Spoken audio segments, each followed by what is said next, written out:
Ada cita-cita yang belum tercapai nggak, Bang? Cita-cita yang belum tercapai, 3 anak saya semuanya lulus Fakultas Hukum dari Inggris, dan saya masih harus membimbing mereka agar menjadi pengacara handal, karena tanpa jam terbang yang tinggi seorang pengacara nggak mungkin jadi. Jadi cita-cita saya yang belum terwujud adalah dalam 3 tahun ini akan terus saya bimbing mereka agar benar-benar menguasai praktek. Itu aja, nggak ada lagi yang saya harapkan. Karena saya menang perkara banyak, duitnya dapat pun kita nggak lihat duitnya, Pak, langsung masuk rekening, ya. Tetap aja akhirnya makan tiap hari sama juga, mie ayam, nasi sama bubur, nggak ada bedanya sama super taxi.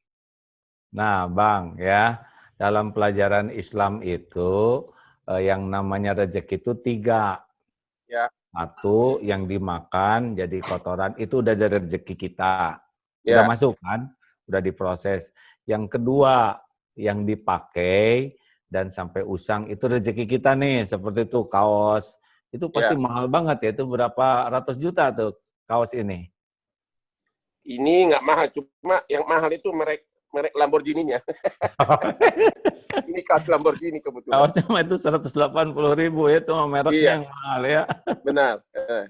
Nah, itu udah rezeki udah. Yang ketiga, rezeki itu adalah yang dipakai manfaat, yang dinafkahkan, Hmm. pakai nolong orang.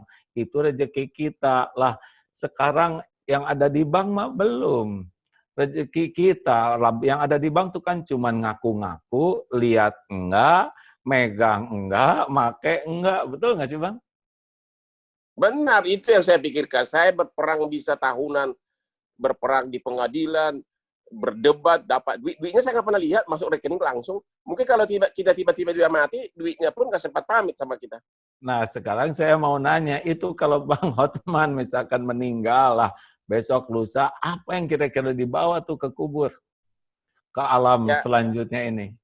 hanya sepasang jas dan sepatu. Biasanya Iya begitu. kan? Cuman itu kan. Benar. Terus jadi kita siang malam menggadaikan waktu kita, bukan tidak boleh jadi pengacara, enggak. Tapi kalau hanya sekedar untuk dunia, nah sekarang kita makin tua. Makin tua kan suka makan obat-obatan enggak, vitamin dan sebagainya. Kan? Udah mulai banyak asam Bukan urat, suka lagi, bisa kolesterol. tiap jam saking ada, ya, serba serba makan obat untuk mencegah. Belum ada sih penyakit khusus, tapi semuanya sudah ada resep dari dokter untuk asam urat ini, untuk gula darah ini, sudah ada semua. Tiap malam makan. Nah itulah rezekinya. Ya, Rezekinya itu obat-obatan. Kita ini udah tua, kita kan cuma beda 2 tahun ya.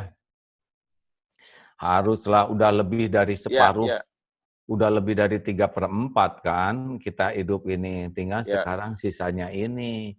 Kita harus siap bagaimana masa tua yang indah ya. Hidup penuh manfaat, hati tenang, ibadah terjaga. Justru itu, kalau udah tua masih centil ya, tua pontang-panting sana sini, hanya buat ngumpulin dunia dan dunia juga nggak dirasain. Terus di mana kita merasakan bahagia yang asli, betul? Kan bahagia yang asli di dalam, kita nggak bisa bohong. Betul, betul. Apalagi dengan musim corona ini, kita jadi benar-benar banyak berpikir tentang arti kehidupan. Banyak maknanya. Banyak Apa coba sekali yang maknanya. didapat, arti kehidupan apa yang didapat di selama jeda ini nih?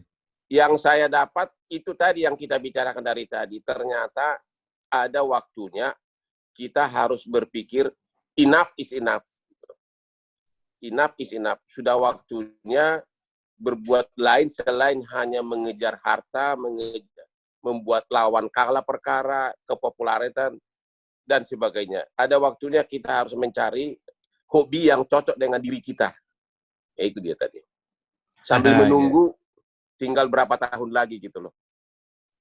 Iya, ini apalagi kan 60 ini katanya virus itu hobi sekali sama yang di atas 60, Bang.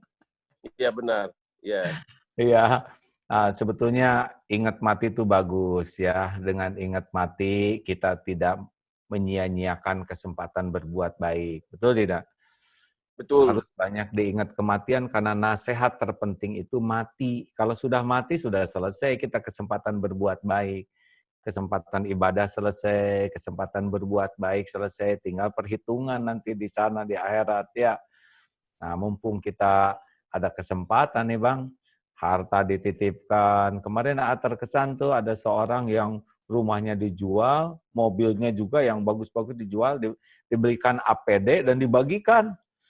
Cuma celakanya sesudah dibagikan dijual katanya yang dikasihnya itu. Oh begitu Nah, ya. jadi Wah. ya begitulah. Jadi dunia mah nggak ada apa-apanya Bang. Cuman gitu aja lah, nggak jelas. Cuman casing. Bagaimana cara mengurangi rasa iri, nyinyir sama orang? Itu salah satu yang paling susah. Baik diri kita maupun musuh kita. Iri.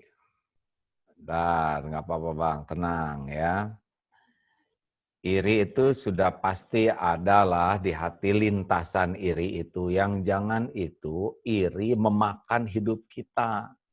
Iri Sederhana memakan hidup saja kita. Ya. bahwa iya, kan orang yang paling dengki itu, orang yang iri itu dia yang zolim tapi dia yang sengsara. Kita iri Setuju. sama orang ya, dia naik pangkat, dia dapat, kita yang ngejengkang ya kan, dia bahagia, kita makin stres, dia naik prestasinya, kita naik tensinya. Ini kan aneh ya. Dan kedengkian kita itu tidak bisa mengubah takdir orang. Ya, Ini ya. rumusnya Bang. Jadi tiap orang itu punya takdir masing-masing. Jangankan dalam satu profesi, sekeluarga aja, seibu sebapak, tiap orang tuh kan beda-beda, betul? Bentar. Posturnya, bakatnya, kemampuannya, rezekinya. Nah, kenapa kita harus capek dengki ke orang lain? Itu tidak mengubah. Takdir dia akan tetap jalan sesuai dengan rencana yang Allah berikan. Yang menderita kita aja. Jadi nggak boleh dengki itu. Itu ngerusak diri sendiri. Kalau kita didengki orang bagaimana? Ya nggak apa-apa, terserah dia. Mau stres silakan aja. Saya mah nggak pernah pusing dengan orang yang dengki dan sebel ke saya, karena bukan urusan saya, itu urusan dia. Urusan saya kan jadi orang benar atau tidak. Gitu Bang. Ini sebuah filsafat hidup ini Pak Haji dapat dari mana sih? Dari sekolah atau apa? Dari pesantren atau apa nih? Iya, kan saya belajar agama. Dalam Islam kan semuanya detail, lengkap. Sampai gunting kuku aja sudah ada pelajarannya. Bagaimana menyikapi orang, misalkan ada orang menghina, itu kan ada 6 keuntungan, 7 keuntungan. Satu, kalau ada orang marah ke kita, satu, kita bersyukur. Bukan kita yang jadi dia, yang Ya. jadi orang berbuat jelek. Jadi saya kalau ketipu, saya syukur Bang. Bukan saya yang jadi penipunya. Yang kedua, saya dapat pelajaran. Oh, begitu ternyata. Orang yang sombong, arogan tuh jelek banget. Itu pelajaran bagi saya. Saya tidak mau hidup seperti dia. Nah, jadi kalau ketemu dengan orang yang sombong ke kita dapat pelajaran tuh. Oh, saya tidak boleh kayak gitu tuh. 3, dengan melihat seperti itu, kita evaluasi diri. Jangan-jangan saya ketemu dengan orang sombong, ini cermin dari kelakuan saya. Jangan-jangan saya pernah nyakitin orang seperti saya disakitin orang. Jadi tobat ya. Selanjutnya ini ladang latihan. Karena bersepeda aja kan jago tuh kalau latihan. Nah, kalau kita ingin punya kesabaran harus ada yang nyakitin dong supaya latihan mengatasi perilaku. Dan puncaknya ini kesempatan bagi saya kalau ada yang berbuat jelek, saya balas dengan kebaikan. Nah, dia ngeluarin keburukan, saya ngeluarin kebaikan. Jadi kita terupgrade justru gara-gara orang yang berbuat kurang baik. Jadi naik aja terus kita ini. Hatinya lebih tenang, akhlak lebih baik. Gitu Bang. Tapi apakah salah kalau saya misalnya sudah sukses, saya dapat duit, apakah salah apabila saya berpenampilan mewah? Oh ya nggak apa-apa itu kalau abang mau mah dunia emang kayak gitu. Yang jangan itu, jangan diperbudak oleh dunia ini. Oh, Jadi begitu. kita kepikiran terus, jadi jangan melekat dunia ini di hati. Dunia mah di tangan aja. Kalau udah melekat di hati, dunianya nggak ada, robek kayak perangko, melekat di amplop. Kalau diambil perangkonya, robek itu. Nah, nggak boleh dunia ini bikin sakit hati, bikin capek. biasa aja. Walaupun dunia kaya apa ya relax saja ya. Nah, orang diperbudak dunia itu dari bangun sampai tidur lagi. Angkat aja Bang, nggak apa-apa. Nggak, ada anak. Ya, terus nggak apa-apa. Jadi dunia ini tempat tinggal kita. Kalau takdirnya kaya ya nggak apa-apa. Yang jangan itu kaya dengan makan rezeki orang, satu tuh jangan ya. Yang kedua kaya dan nahan rezeki orang. Jadi kita ngumpul-ngumpul aja. Nah itu jangan. Dan jangan diperbudak kekayaan. Sehingga kita hidupnya tuh nggak menikmati apa-apa. Terus aja mikir yang belum ada kerjaan, sampai di tempat tidur nggak tidur. Lagi makan nggak nyaman. Mobil bagus nggak ternikmati karena di dalamnya juga kita tidak menikmati. Aslinya ya dunia ini Bang hanya untuk memuaskan lahiriah saja. Kayak kursi empuk udah sudah gitu, mobil bagus ngegas cuman itu aja. Hati nggak cocok dengan dunia ini.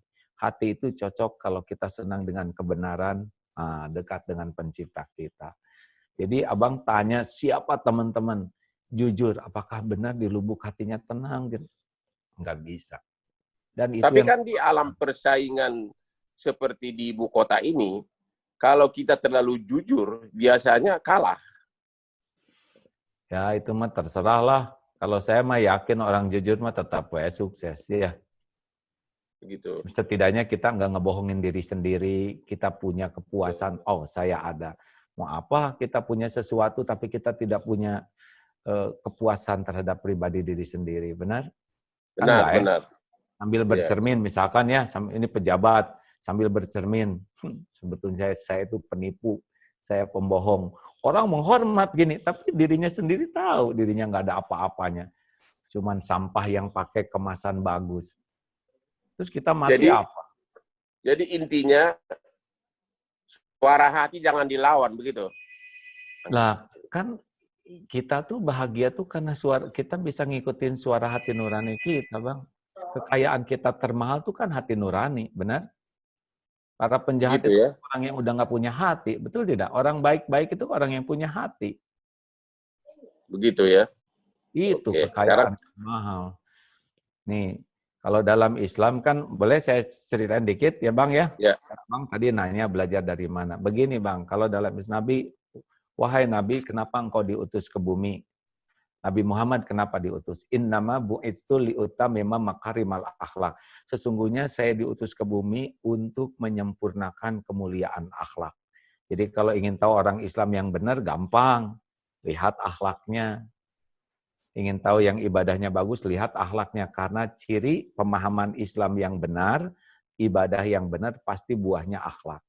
Nah, akhlak itu datang dari mana? Rasulullah juga bersabda begini, ketahuilah bahwa dalam jasad ini ada sesuatu yang kalau itu baik, baik seluruhnya. Kalau itu jelek, jelek seluruhnya. Itulah yang dinamakan kolbu atau hati nurani kita. Jadi orang tuh tergantung hatinya. Kalau hatinya baik, ngomongnya baik, mikirnya baik, sikapnya baik, dia akan bahagia tuh. Karena Allah tidak menciptakan kebahagiaan dengan keburukan. Jadi, nah inilah yang agak jarang.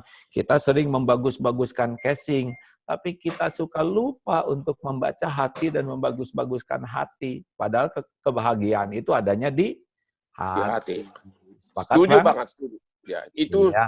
saya sudah rasakan itu, terutama di puncak karir saya yang sangat sukses, tapi tiba-tiba datang musim corona ini, saya mikir terus tentang, akhirnya saya tahu bahwa pada akhirnya memang kita harus uh, menyesuaikan kehidupan kita dengan suara hati kita. Nah, itu.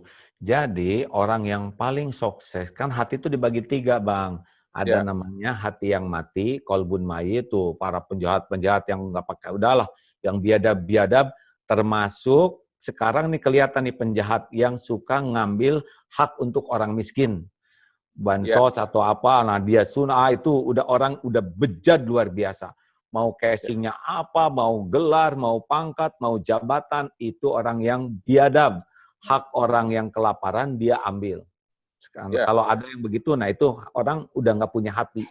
Mati. Yang kedua, orang yang hatinya berpenyakit. Nah, cirinya hati berpenyakit tidak ada tenang hidupnya tuh. Penyakitnya itu adalah diperbudak dunia, sombong, ujub, pendengki. Oh, ria itu udah capek tuh di hati tuh Bang. Dan yang paling top adalah namanya qalbun salim. Orang yang hatinya bersih, selamat, sehat. Nah, inilah orang yang paling bahagia dalam hidup ini. Mau susah, mau senang, dipuji, dicaci, sehat, sakit, dia seperti berselancar di atas ombak. Ini yang harus kita miliki di masa tua kita, Bang. Orang yang punya hati yang baik, bersih, insya Allah bahagia.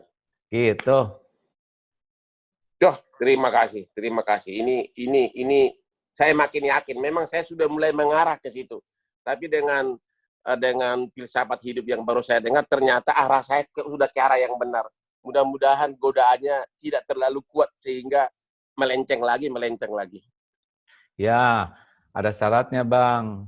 Harus berkumpul dengan orang-orang yang benar juga. Oh, begitu. Iya kan, bergaul dengan penjual minyak wangi, ikut harum. Bergaul dengan Ya, bisa bau bakaran atau terperciki api. Sekarang abang siapa teman-teman dekatnya? Kalau yang teman-teman dekatnya bikin abang tergelincir, abang bakal tergelincir atau pusing lagi. Tapi kalau teman-temannya yang ngejagain untuk punya hati, abang bakal menikmati sisa umur ini. Udahlah, dunia mah nggak ada apa-apanya, Bang. Demi Allah nggak ada apa-apanya. Cuman gitu-gitu ya, aja. terima kasih. Bang, Ya, terima kasih kasih ya. Pak Haji sudah dapat semua ilmunya dan 99% saya setuju. Alhamdulillah. Nanti kita telepon-teleponan lah kalau saya diperlukan ya. Tukar-tukar pengalaman. Terima kasih Pak Haji. Ya. Kita kan cuma beda 2 tahun dan kan sama-sama wilayah bahaya COVID ini ya. Bang, terima kasih atas silaturahimnya. Salam untuk keluarga dan juga anak-anak ya. Maaf terima kasih. Kalau ada perkataan yang kurang berkenan dan suatu saat kita jumpa lagi ya. Terima kasih, salam. Ya. Terima kasih, Bang. Terima kasih, Pak Haji. Terima kasih, bye.